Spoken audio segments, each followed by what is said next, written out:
আজকের এই স্পেশাল বিশ্লেষণী সেশনে সবাইকে স্বাগত। মেডিকেল সায়েন্সের অন্যতম কৌতূহলোদ্দীপক একটি বিষয়, যমজ সন্তান গর্ভধারণের পেছনের আসল বিজ্ঞান আজ একদম খুঁটিনাটি বিশ্লেষণ করে দেখা হবে। চলুন কথা না বাড়িয়ে সরাসরি মূল টপিকে ঢোকা যাক। আজকের ক্লিনিক্যাল সিলেবাসে মূলত যা থাকছে: ১. যমজ গর্ভধারণের জীববিজ্ঞান, ২. মনোজাইগোটিক বা অভিন্ন বিভাজন, ৩. ডাইজাইগোটিক বা ভিন্নধর্মী পথ, ৪.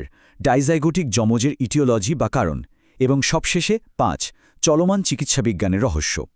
ওভিউলেশন থেকে শুরু করে সেল ডিভিশন পর্যন্ত এই পুরো জার্নিটা আজ আমরা ট্রেস করব। তো আমাদের প্রথম সেকশন, যমজ গর্ভধারণের জীববিজ্ঞান। বেটার হেলথ চ্যানেলের রেফারেন্স ধরে বলা যায়, একাধিক গর্ভধারণ মূলত দুটি একেবারে আলাদা জৈবিক প্রক্রিয়ার মাধ্যমে ঘটে। ব্যাপারটা আসলে খুবই সিম্পল।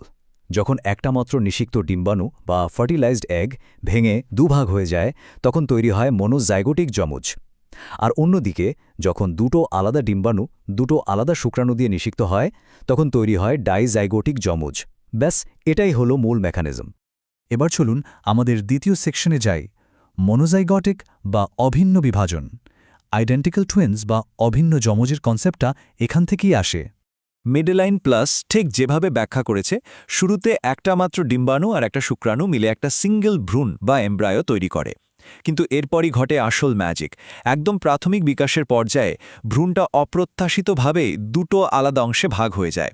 আসলে কেন এমনটা হয় সেটা এক বিরাট বিস্ময়। এই বিভাজনের সবচেয়ে ক্রুশিয়াল পয়েন্টটা হলো, এই জৈবিক ক্লোনগুলো একদম হুবহু একই ডিএনএ শেয়ার করে, মানে আক্ষরিক অর্থেই কপি পেস্ট। এদের দেখতে প্রায় অবিকল একই রকম লাগে, আর ক্লিনিক্যালি এরা সবসময় একই লিঙ্গের হয়, দুজন ছেলে অথবা দুজনই মেয়ে, এর কোনো ব্যতিক্রম নেই। মুভিং অন টু সেকশন 3, ডাইজাইগটিক বা ভিন্নধর্মী পথ। এই ফ্র্যাটার্নাল টুইনদের ফিজিওলজিক্যাল মেকানিজম কিন্তু আগেরটার চেয়ে একদমই আলাদা। এই পার্থক্যটা একটু খেয়াল করা যাক। একদিকে মনোজাইগোটিকে আমরা দেখছি হঠাৎ করে কোষের ভেঙে যাওয়া বা স্প্লিট হওয়া, আর ডাইজাইগোটিকে ব্যাপারটা হলো ডুয়েল রিলিজ সাইকেল, মানে দুটো সম্পূর্ণ স্বাধীন ডিম্বাণুর সাথে দুটো স্বাধীন শুক্রাণুর মিলন। এখানে সবচেয়ে মজার ডেটাটা হলো এই 50% বা 50%। ফ্র্যাটার্নাল যমজরা নিজেদের মধ্যে মাত্র 50 ভাগ ডিএনএ শেয়ার করে। সাধারণ ভাইবোনদের মধ্যেও কিন্তু ঠিক এই পরিমাণ ডিএনএ শেয়ার হয়। তার মানে বায়োলজিক্যালি এরা স্রেফ সাধারণ ভাইবোন, যারা কিনা কাকতালীয়ভাবে একই সময়ে মায়ের গর্ভে বেড়ে উঠেছে। আর যেহেতু এরা সম্পূর্ণ আলাদা দুটো শুক্রাণু দিয়ে নিষিক্ত হয়, তাই ক্লিনিক্যালি এরা একই লিঙ্গেরও হতে পারে, আবার ভিন্ন লিঙ্গেরও হতে পারে। পুরোটাই নির্ভর করছে ওই নির্দিষ্ট জেনেটিক বিন্যাসের উপর। এবার সেকশন 4, ডাইজাইগটিক যমজের ইটিওলজি বা কারণ। আইডেন্টিক্যাল যমজ হওয়ার বিষয়টা যেখানে পুরোপুরি ভাগ্যের ওপর নির্ভর করে, ফ্র্যাটার্নাল যমজ হওয়ার পেছনে কিন্তু কিছু সুনির্দিষ্ট জেনেটিক এবং পরিবেশগত ট্রিগার কাজ করে। মেডেলাইন প্লাস জেনেটিক্স গাইড অনুযায়ী ফ্র্যাটার্নাল যমজ হওয়ার পেছনে মূলত এই 4টি ফ্যাক্টর সবচেয়ে বড় ভূমিকা রাখে। মেডিকেল স্টুডেন্ট হিসেবে এই 4টা পয়েন্ট একদম ঠোঁটস্থ থাকা চাই। এর মধ্যে হাইপার ওভিউলেশনের ব্যাপারটা একটু ক্লিয়ার করা যাক। এটি মাতৃকুল থেকে আসা একটা জেনেটিক বৈশিষ্ট্য।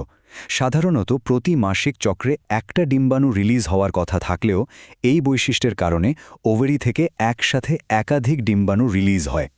এছাড়াও আরও কিছু ফ্যাক্টর আছে, যেমন ধরা যাক 30 বছর বয়সের পর শরীরে যে হরমোনাল পরিবর্তন আসে সেটা, তারপর মাতৃকুলে যমজ হওয়ার হিস্ট্রি, অথবা আইভিএফ ও ফার্টিলিটি ওষুধের মতো ক্লিনিক্যাল ট্রিটমেন্ট।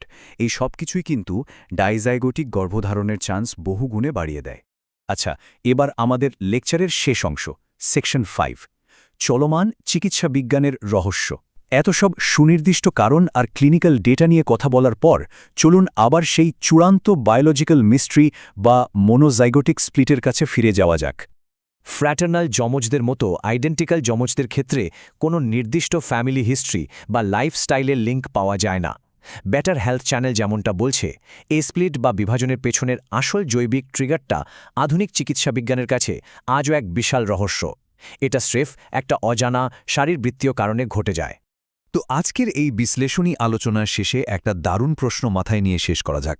এই বিষয়টা সত্যিই ভাবার মতো। ঠিক কোন সেই লুকানো সেলুলার সিগন্যাল বা অজানা মেকানিজম যা একটা মাত্র ভ্রূণকে বাধ্য করে নিখুঁতভাবে দুটো আলাদা জীবনে বিভক্ত হতে?